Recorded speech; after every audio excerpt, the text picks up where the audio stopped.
The Old North Church has survived the longest out of all the churches in Boston and is also the most viewed historical site in Boston. The church is famous because of the two lanterns and how they warned the colonists about the redcoats. The church is also a sign of freedom and liberty in Boston. On April 18, 1775, Robert Newman and John Pulling Jr. climbed to the top of the church's steeple. At the top, they held out two lanterns, and when the colonists saw that the two lanterns are out, they knew that the British were coming by sea from the quote, "one if by land and two if by sea." The Old North Church crypt, which is in the basement of the church, has about 1,100 bodies and 37 tombs.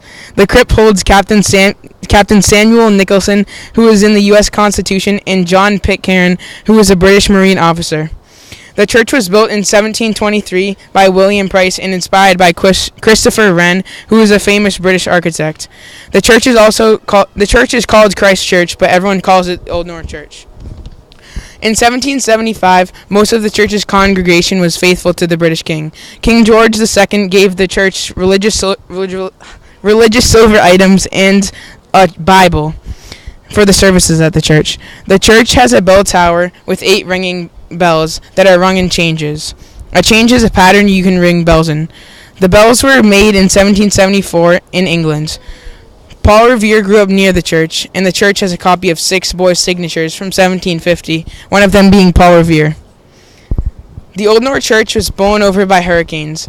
The first was in 1804, and the hurricane was called the Great Gale of Boston. The steeple was 64 years old when it was blown over, and they rebuilt a new steeple that was slightly shorter in 1806. The steeple blew over a second time in 1954 by Hurricane Carol. In the second hurricane, the steeple was seen swinging before falling so the people could react.